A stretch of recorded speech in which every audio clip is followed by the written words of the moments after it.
வணக்கம். இன்னைக்கு நாம பைபிள்ல இருக்கிற ஒரு ரொம்பவே விசித்திரமான ஒரு விஷயத்த பத்தி தான் பார்க்க போறோம். குஷ்டரோகம், அப்புறம் தீட்டுன்னு சொல்ற அந்த பழங்கால விதிகள். இது ஏதோ நோய் சம்பந்தப்பட்ட விஷயம்னு மட்டும் நினைச்சிடாதீங்க. இதுக்கு பின்னாடி ரொம்ப ஆழமான அர்த்தம் எல்லாம் இருக்கு. யோசிச்சு பாருங்க. ஒரு நோய் மனுஷங்கள மட்டும் தாக்காம, அவங்க வாழ்ற வீட்டோட சுவர்களையும் தாக்குன எப்படி இருக்கும்? கேக்குறதுக்கே ஆச்சரியமா இருக்குல்ல? ஆனா இந்த கேள்விதான் பைபிள்ல சொல்லப்பட்டிருக்கிற தீட்டுங்கிற அந்த பழங்கால சட்டங்களோட மையப்புள்ளி. இத பத்தி ஒரு பிரசங்கம் என்ன சொல்லுதுன்னு கொஞ்சம் விரிவா பார்க்கலாம் வாங்க. ஓகே, இந்த முழு விஷயத்தையும் தெளிவா புரிஞ்சுக்க நாம இத ஒரு 5 பகுதியா பிரிச்சு பார்க்கலாம். முதல்ல பிரச்சனை என்னன்னு பார்த்துட்டு அப்புறமா அதுக்கான தீர்வு என்னன்னு பார்ப்போம். சரி, முதல் பகுதிக்குள்ள போலாம். இந்த மொத்த விவாதத்தோட மையமே ஒரு வார்த்தையில தான் அடங்கியிருக்கு: தீட்டு. இந்த வார்த்தைக்கு என்ன அர்த்தம்னு முதல்ல நாம புரிஞ்சுக்கணும். அப்போதான் அந்த காலத்து மக்களோட சமூக மத வாழ்க்கையில இது எவ்ளோ பெரிய தாக்கத்தை ஏற்படுத்துச்சுன்னு நம்மால உணர முடியும். இங்கதான் ஒரு முக்கியமான விஷயத்த நாம கவனிக்கணும். தீட்டுனா நாம நினைக்கிற மாதிரி சும்மா அழுக்கு இல்ல, அது ஒரு ஆன்மீக நிலை.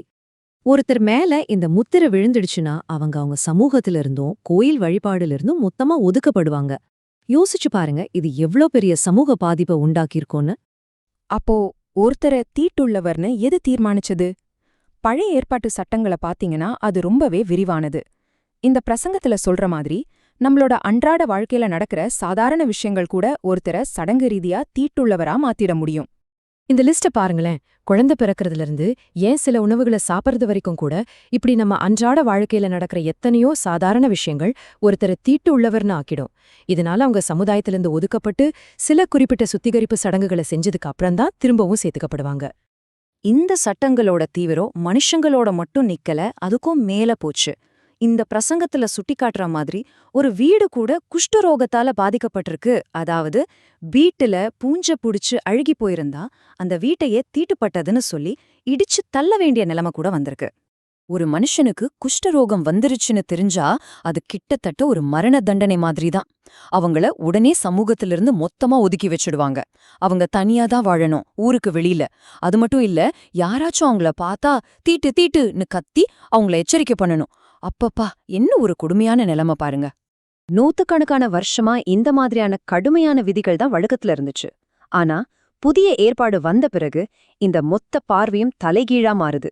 சொல்லப்போனா இதுதான் இந்த பிரசங்கத்தோட முக்கியமான திருப்பம். இங்கதான் ஒரு பெரிய புரட்சியே நடக்குது. பழைய சட்டப்படி தீட்டுள்ள ஒண்ணு தொட்டா நாமளும் தீட்டாயிடுவோம். ஆனா புதிய ஏற்பாட்டுல என்ன ஆகுது தெரியுமா? இந்த விதி அப்படியே உல்டாவாகுது. அதாவது பரிசுத்தமான ஒண்ணு தீட்டுள்ளதை தொட்டு அதையும் பரிசுத்தமாக்குது. பாத்தீங்களா எவ்ளோ பெரிய வித்தியாசம்? இந்த மாற்றம் குடும்ப உறவுகளையும் பாதிக்குது. இப்போ கணவன் மனைவியில ஒருத்தர் விசுவாசியா இருந்தா போதும், அவங்களோட விசுவாசம் அவங்க துணைவரையும் ஏன் அவங்க குழந்தைங்களுக்கு கூட பரிசுத்தமாக்குதுன்னு சொல்லப்படுது.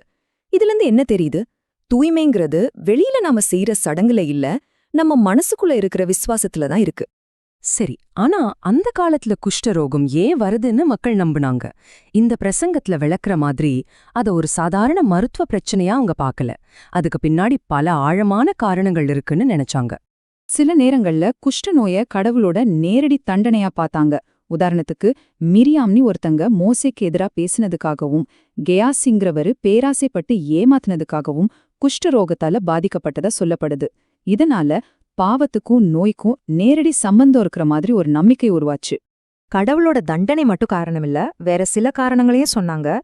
பரம்பரையா வர சாபம்னு சொன்னாங்க. அப்புறம் இப்போ நம்ம ஊர்ல சொல்ற மாதிரி மீனோட பால் சேர்த்து சாப்பிட்டா இப்படி ஆகும்னு சொன்னாங்க. இப்படி பலவிதமான நம்பிக்கைகள் இருந்துச்சு. அதாவது இதுல மதம், கலாச்சாரம் ரெண்டுமே கலந்திருந்துச்சு. சரி, இப்போ நாம பார்த்த இந்த பிரச்சனை, விதிகள், நம்பிக்கைகள் இது எல்லாத்தையும் ஒன்னா சேர்த்து இந்த பிரசங்கத்தோட உச்சகட்டத்துக்கு நாம வரோம். ஒரே ஒரு சக்தி வாய்ந்த கதை இந்த முழு பார்வையையும் எப்படி மாத்துச்சுன்னு பார்க்க போறோம். அதுதான் இயேசுவின் தொடுதல். இந்த கதையோட ஹீரோ ஒரு குஷ்டரோகி. அவர் என்ன பண்றாருன்னா, அந்த காலத்து சமூக விதிகள் எல்லாத்தையும் மீறி ஜனங்க கூட்டமா இருக்கிற இடத்துக்குள்ள வந்து நேரா இயேசுகிட்ட போறாரு. இது நிஜமாவே ஒரு நம்ப முடியாத தைரியமான செயல். அப்போ மட்டும் அவர் மாட்டிருந்தாருன்னா மக்கள் அவரை கல்லாலேயே அடிச்சு கொண்டிருப்பாங்க. தன்னோட உயிரையே பணயம் வச்சுதான் அவர் அங்க வந்தாரு. சுத்தி இருந்தவங்க எல்லாரும் பயந்து ஒதுங்கி போக, இயேசு மட்டும் யாருமே எதிர்பார்க்காத ஒன்ன செஞ்சாரு. அவர் பின்வாங்கல. அதுக்கு பதிலா முன்னாடி போய் தன் கைய நீட்டி அந்த தீட்டுள்ள மனுஷனை தொட்டாரு. தொட்டுட்டு அந்த சக்தி வாய்ந்த வார்த்தைகளை சொன்னாரு. எனக்கு சித்தமுண்டு, நீ சுத்தமாகு. அந்த ஒரே ஒரு தொடுதல்ல அத்தனை வருஷமா இருந்த பழைய விதிகள் எல்லாமே உடைஞ்சு போச்சு. தீட்டு இயேசுவ ஒன்னும் பண்ணல. அதுக்கு பதிலா இயேசுவோட பரிசுத்தம் அந்த தீட்டியே ஜெயிச்சது. பரிசுத்தத்தோட சக்தி அவர்கிட்ட இருந்த பாஞ்சு அந்த நோயை குணப்படுத்துச்சு. அப்போ நோய், தீட்டு பத்தின இந்த பழங்கால கதையெல்லாம் இன்னைக்கு நமக்கு என்னத்த சொல்லுது? ஏதாவது ஒரு நோயால பாதிக்கப்பட்டவங்கள நாம இன்னைக்கும் எப்படி பாக்குறோம்?